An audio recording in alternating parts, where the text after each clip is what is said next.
Hello students, this is Neeraj Gupta. This is our second chapter, chapter 2 of Business Accounting book, and the chapter name is Important Terminology. देखिए, हर subject की अपनी कुछ important terminology होती है, यानी कि एक टर्म होती है जिसका मीनिंग उस सब्जेक्ट के स्टूडेंट्स को बिल्कुल क्लियर होना चाहिए। आम आदमी भी कई बार उन टर्म्स को जानते हैं, बट एक पर्टिकुलर सब्जेक्ट में जो टर्मिनोलॉजीज हैं वो उस सब्जेक्ट के स्टूडेंट को जरूर क्लियर होनी चाहिए। अब इस टॉपिक में हम इंपॉर्टेंट टर्मिनोलॉजीज जो अकाउंटिंग में यूज होती हैं उनको पढ़ेंगे।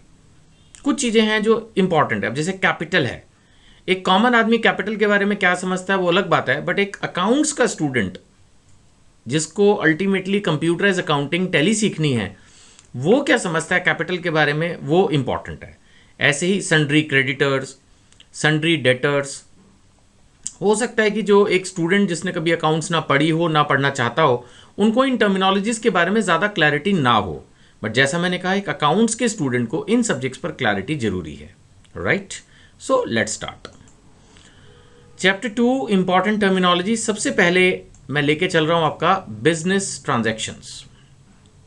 देखिए, बिजनेस ट्रांजैक्शन वैसे तो नाम से ही क्लियर है, a transactions which are taking place in business.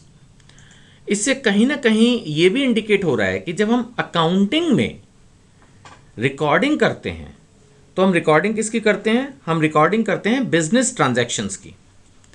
अब जैसे मैं एक बिजनेसमैन हूं और मैं अपने घर में किसी को इनवाइट करता हूं। सपोज मेरे घर में एक मेरा पर्सनल ड्राइवर है जो कि मेरे घर के मेंबर्स को इधर उधर कहीं जाना होता है तो वो लेके जाता है। अब मैं उसको सैलरी पे कर रहा हूँ, घर से ही, अपने घर के अंदर ही वो आता है, घर से ही मैं उसको सैलरी पे कर रहा हूँ। तो it is a financial transaction, but it is not a business transaction. तो इसकी कोई अकाउंटिंग नहीं होगी।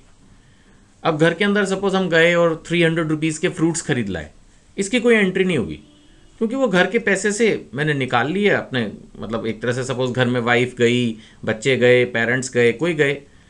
तो अकाउंटिंग में बिजनेस ट्रांजैक्शन का मतलब होता है फाइनेंशियल ट्रांजैक्शन। इस बारे में मैं चैप्टर 1 में भी आपसे डिस्कस कर चुका हूं कि by in accounting we consider only a financial transaction. Non financial transactions को हम कंसीडर नहीं करते।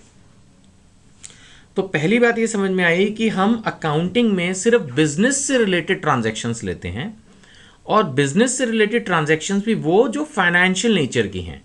अब कुछ चीज़ ऐसी भी होंगी जो ट्रांजैक्शन तो है लेकिन उसमें फाइनेंस इन्वॉल्व नहीं है, तो उसकी हम अकाउंटिंग नहीं करते। फॉर एग्जाम्पल, मैं अपने बिजनेस में हूँ और मैं सपोज लैपटॉप्स की सेल में डील करता हूँ। अब एक कॉरपोरेट डील मेरे पास आई, उन्होंने मेरे से इंक्वायरी की कि सर हम इस तरह से अपने लिए 10 लैपटॉप्स खरीदना चाहते हैं ऑफिस के यूज़ के लिए, तो आप हमें इसका एक सही कोटेशन दे दीजिए, आप कौन सी कंपनी का लैपटॉप, कौन सा मॉडल, हमें किस प्राइस पे देंगे।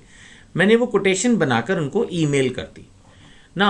अपने आप में देखा जाए तो ये ईमेल ट्रांजैक्शन तो है, एक कम्युनिकेशन तो है, लेकिन इसमें कोई फाइनेंस अभी इन्वॉल्व नहीं हुआ। ना उन्होंने कोई ऑर्डर बुक किया है, ना मैंने उनको कोई डिलीवरी की है, ना उन्होंने कोई एडवांस दिया है, कुछ वही नहीं। सिर्फ एक कम्युनिकेशन है, एक ट्रांजैक्शन है, एक ईमेल एक्सचेंज हुई है, तो इसकी अकाउंटिंग नहीं होगी। ये मैंने आपको फर्स्ट चैप्टर में भी बताया था। सो फाइनेंशियल ट्रांजैक्शंस को हम रिकॉर्ड करेंगे, चाहे वो उधार में भी क्यों ना हो। Financial transaction does not mean cash transaction. अब जैसे मान लेते हैं कि मैं एक रेगुलर कस्टमर हूं किसी शॉप का, और वहां से मैं 500 रुपये का सामान उधार खरीद के ले आया, तो वो एक तरह से मैं उनका डेटर बन गया। अभी मैं समझाऊंगा आगे डेटर किसको बोलते हैं। जिसको हम उधार में माल बेचते हैं वो हमारा डेटर होता है, उससे हमें पैसा लेना होता है। तो ये दोबारा भी मैं एक्सप्लेन कर दूंगा डिटेल में जब डेटर के बारे में पढ़ाऊंगा। तो अभी मैं ये कहना चाहता हूं कि मैंने उधार में भी माल लिया है, तो वो एक क्रेडिट ट्रांजैक्शन है। बेशक कैश ट्रांजैक्शन नहीं है, क्रेडिट ट्रांजैक्शन है, बट फाइनेंशियल ट्रांजैक्शन तो है ना। पैसे का लेन देन तो तय हो गया ना, 500 रुपये का सामान हो गया, बिल बन गया, आज नहीं तो कल वो 500 रुपये मुझे देने हैं, उन्होंने लेने हैं। So it is a financial transaction, may और may not be a cash transaction. तो देखा जाए तो फाइनेंशियल ट्रांजैक्शन के भी दो हिस्से फिर निकल के आ गए। एक हो गया कैश ट्रांजैक्शन, ध्यान से समझिएगा। कैश ट्रांजैक्शन वो हो गई जिसमें फाइनेंशियल ट्रांजैक्शन वो जो बिजनेस से रिलेटेड है और तुरंत उसमें हमने कैश की पेमेंट की है, वो तो हो गई कैश ट्रांजैक्शन। और एक हो गई क्रेडिट। क्रेडिट ट्रांजैक्शन वो हो गई जिसमें अभी फिलहाल हमने कोई पेमेंट नहीं की। बात समझ रहे हैं? अब आप देखिएगा मेरे ख्याल से स्क्रीन पे मैंने हाईलाइट किए हैं रेलिवेंट टर्मिनोलॉजीज को, तो इससे आपको बहुत अच्छी क्लैरिटी मिल रही होगी कि बिजनेस ट्रांजैक्शन का मतलब a transaction which is taking place in our business, and then it should be a financial transaction जिसमें कुछ पैसे का लेन देन, कुछ पैसे की इंप्लीकेशन है। वो बात अलग है कि जो फाइनेंशियल ट्रांजैक्शन है वो कैश ट्रांजैक्शन भी हो सकती है और क्रेडिट ट्रांजैक्शन भी, उधार को क्रेडिट बोलते हैं। तो जो उधार की ट्रांजैक्शन है जिसमें अभी फिलहाल पेमेंट नहीं हुई, उसको हम बोलेंगे क्रेडिट ट्रांजैक्शन, राइट। अब इसमें भी दो तरह की ट्रांजैक्शंस हैं, है ना, एक इंटरनल और एक एक्सटर्नल। ये वैसे बहुत ज़्यादा इंपॉर्टेंट नहीं है बट फिर भी कहीं यूज़ हो जाए इसके लिए एक्सप्लेन कर रहा हूँ। एक्सटर्नल ट्रांजैक्शन हो गई वो ट्रांजैक्शन जो कि हम बाहर वालों से डील कर रहे हैं। आप बोलोगे सर सारी ट्रांजैक्शन बाहर वालों से ही डील करते हैं। येस, यू आर राइट, 90% और मोर ट्रांजैक्शंस आर एक्सटर्नल ट्रांजैक्शंस, इसमें कोई डाउट नहीं है। अगर आप ऐसा सोचते हैं कि most of the transactions are external transactions, means they take place with outsiders, outside business. कोई भी आदमी नेचुरली बाहर वालों से डील करेगा ना, आपस में तो होती नहीं है डीलिंग्स। लेकिन few transactions are internal transactions. जैसा मैंने कहा, बहुत कम ट्रांजैक्शंस ऐसी होती हैं जो विद इन दी बिजनेस ही होती हैं। अब जैसे मैं एक सिंपल एग्जांपल लेता हूं सैलरी पेमेंट का, आप उसको क्या बोलोगे? सैलरी में कोई बाहर का आदमी तो है नहीं, ऑफिस में एक आदमी काम कर रहा है, उसको आपने सैलरी दी, ऑफिस के बैंक अकाउंट से गई, ऑफिस के एक एम्प्लॉय को पे हो गई, या कैश ला के उसके हाथ में दे दिया गया। So now this is within the organisation. So ऐसा नहीं है, इसको समझाने का मेरा ऑब्जेक्ट यहां पर यह भी है कि ऐसा नहीं है कि अगर विद इन द बिजनेस कोई ट्रांजैक्शन हो तो उसकी अकाउंटिंग नहीं होती। अकाउंटिंग उसकी भी होती है, लेकिन उसको हम इंटरनल ट्रांजैक्शन बोलते हैं, और जब हम आउटसाइड वर्ल्ड से डील करते हैं तो उसको एक्सटर्नल ट्रांजैक्शन बोलते हैं। तो मेरे ख्याल से इसी एक पेज पर बहुत तरह की ट्रांजैक्शंस आपको नजर आई, बट आई होप कि मैंने क्लैरिटी से आपको समझाया है कि बिजनेस ट्रांजैक्शन क्या है, फाइनेंशियल ट्रांजैक्शन क्या है। इसके दो टाइप हो गए, कैश ट्रांजैक्शन, क्रेडिट ट्रांजैक्शन। और देखा जाए तो फाइनेंशियल ट्रांजैक्शन के ही दो और टाइप, एक तो तरीका हो गया कैश और क्रेडिट, और दूसरा एक्सटर्नल इंटरनल। ठीक है, जैसा मैंने आपको पहले ही कहा, बेसिकली आपका ऑब्जेक्ट कोई एग्जाम के अंदर लिखना तो है नहीं। आप अपनी रियल लाइफ में, प्रैक्टिकल लाइफ में अकाउंटिंग सीखना चाहते हैं तो उस हिसाब से इसमें कोई इतना रटने वाली बात नहीं है। सिर्फ ध्यान से समझना है कि हाँ भाई, कैश ट्रांजैक्शन होती है, क्रेडिट ट्रांजैक्शन होती है, एक्सटर्नल ट्रांजैक्शन होती है, इंटरनल ट्रांजैक्शन होती है। इन सबको ब्रॉडली फाइनेंशियल ट्रांजैक्शंस कहते हैं if they are connected with business. चलिए, अब कंसेप्ट को एक्सप्लेन करने के लिए मैंने मल्टीपल चॉइस क्वेश्चंस क्रिएट किए हुए हैं। इस चैप्टर में काफ़ी मेहनत करके काफ़ी सारे क्वेश्चंस क्रिएट किए गए हैं, अराउंड 83 क्वेश्चंस हैं, है ना, जबकि उतने कंसेप्ट्स नहीं हैं। हर कंसेप्ट के ऊपर 4, 5 या ज़्यादा मल्टीपल चॉइस क्वेश्चंस रखें ताकि आप बहुत अच्छे से उसको समझ लें, right. So I am starting with these multiple choice questions. पहले चैप्टर में मैंने मल्टीपल चॉइस क्वेश्चंस की वीडियोज़ अलग बनाई थी, बट इस बार मैं उनको साथ ही लेके चल रहा हूं। तो अगर आप इन क्वेश्चंस को पहले ट्राई करना चाहते हैं तो बुक आपके हाथ में है, कोई प्रॉब्लम नहीं है। आप प्लीज़ वीडियो पॉज कर दीजिए और इन क्वेश्चंस को ट्राई कर लीजिए, और एक बार क्वेश्चंस को ट्राई करने के बाद then you continue with the video, right. So हमारा पहला क्वेश्चन है कि business transactions are those which are financial, credit, check in any mode.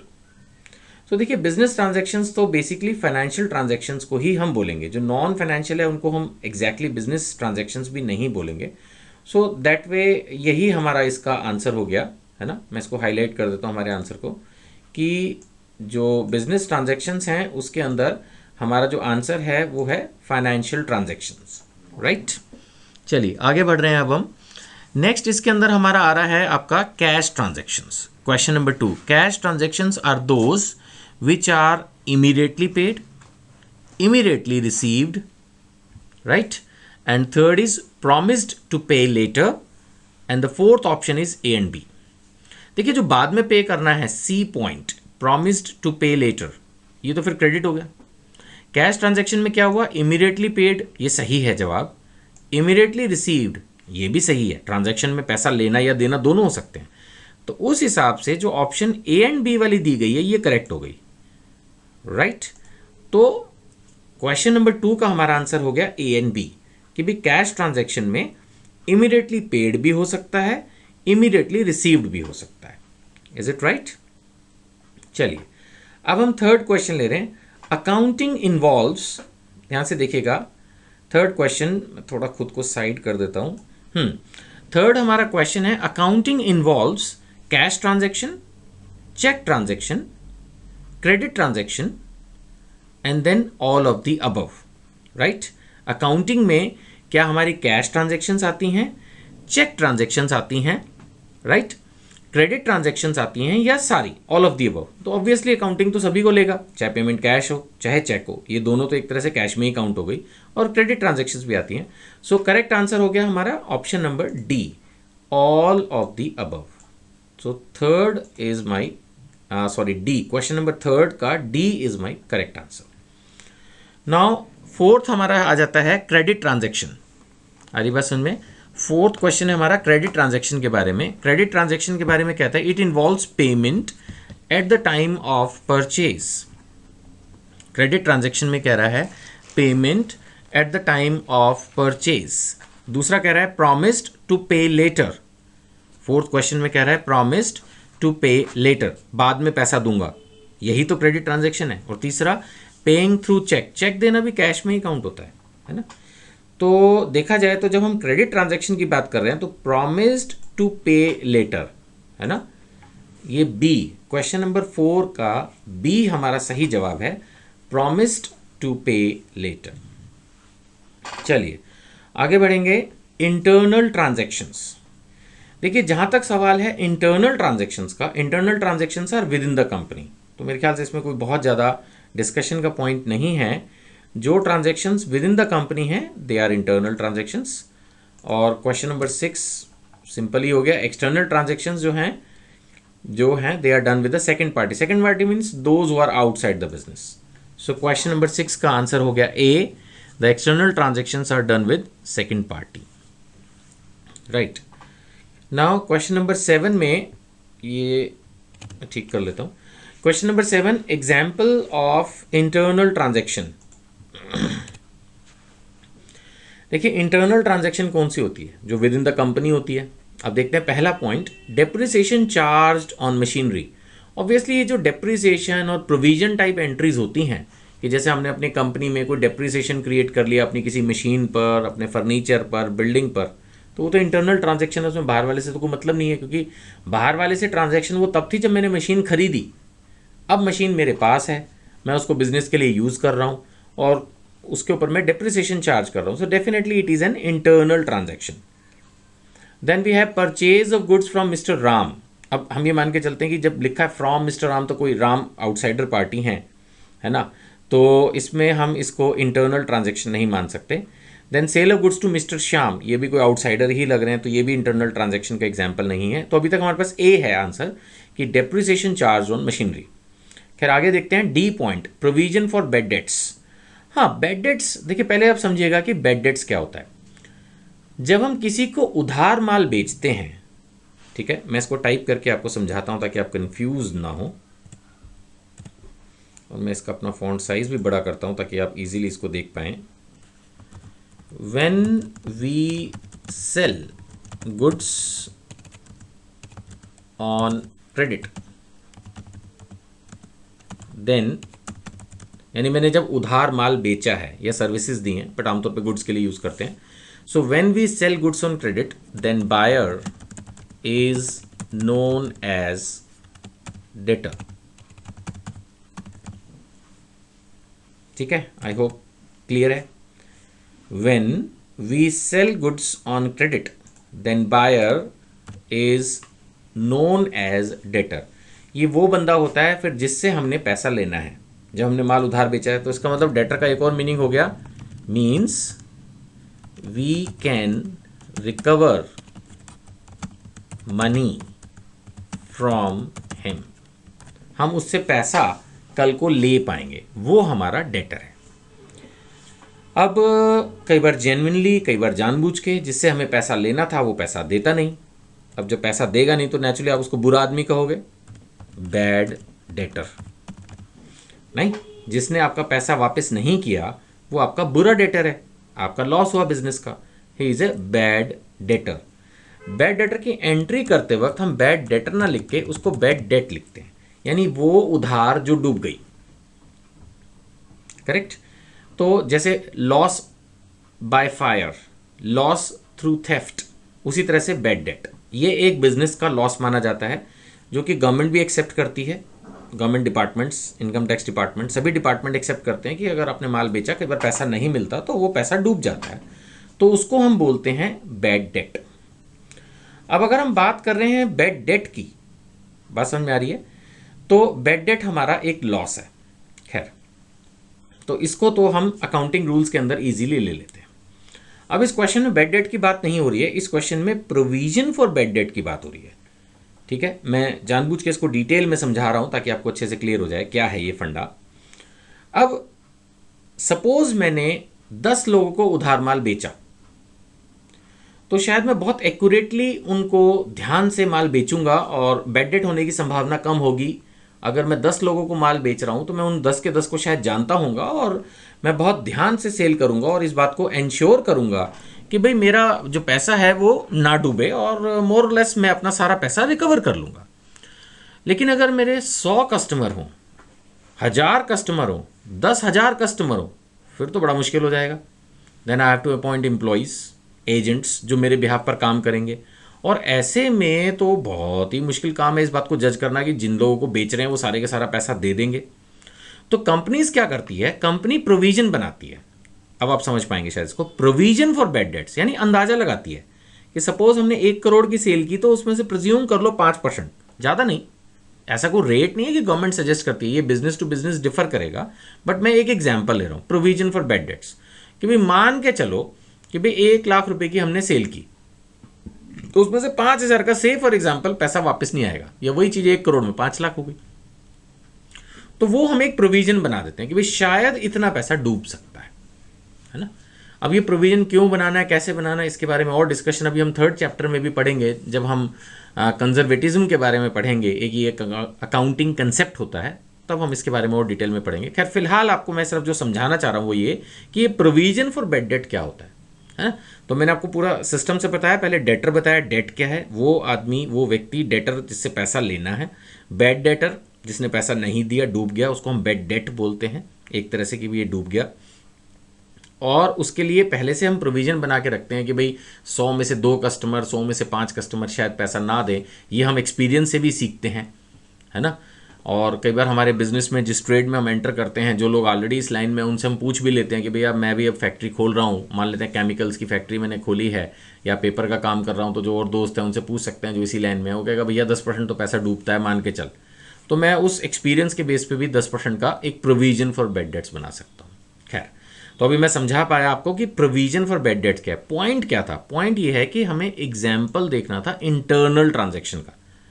तो डेफिनेटली ये तो फिर हमारी आपस की खुद की एंट्री है, सो ये भी इसका करेक्ट आंसर है। तो इसके आंसर 2 हो गए, एक डेप्रिसिएशन चार्ज ऑन मशीनरी भी इंटरनल ट्रांजेक्शन है और प्रोविजन फॉर बैड डेट्स भी इंटरनल ट्रांजेक्शन है। तो उस हिसाब से ए एंड डी, आप देखेंगे ना, ए और डी, तो ये मेरा करेक्ट आंसर है। तो उस हिसाब से देखा जाए तो क्वेश्चन नंबर 7 का ई करेक्ट आंसर हो गया। ठीक है, चलिए वीडियो फिनिश करने से पहले एक लास्ट क्वेश्चन और जो इसी कंसेप्ट के ऊपर है उसको ले लेते हैं। Question number 8, example of external transaction, जो हम बाहर वालों से करते हैं। देखते हैं कि हमें क्वेश्चंस क्या ऑप्शंस दे रहा है। पहला है repayment of loan to bank. देखिए, जहां तक बैंक के लोन की रीपेमेंट का सवाल है, बैंक आउटसाइडर पार्टी ही है डेफिनेटली, तो ये एक एग्जाम्पल सही है। दूसरा है क्लियरिंग आवर डेट्स, हमने किसी से लोन लिया था, उधार माल खरीदा था, वो हमने क्लियर कर दिया। Then purchasing goods on cash, बाहर से कहीं से माल खरीद के लाया, तो ये सारे एक्सटर्नल ट्रांजेक्शंस के ही एग्जाम्पल हैं। तो अगर हम एक्सटर्नल ट्रांजेक्शंस की बात करें तो obviously all of the above is my answer. ठीक है जी, तो मेरे ख्याल से आपको ये अच्छे से क्लियर हुआ होगा। जैसा कि मैंने आपको हमेशा हर वीडियो में बोला है, हर पेज पे मेरे नंबर दिए गए हैं, जो बुक आपको दी गई है। कोई भी आपको डाउट है तो आप मुझे कॉन्टैक्ट करें, अदरवाइज आप ध्यान से इस वीडियो को देखें। मेरे को लगता नहीं कि इसमें मैंने कोई बहुत भारी भरकम चीज़ें बताई हैं, तो आई होप कि everything is clear. Okay, thank you.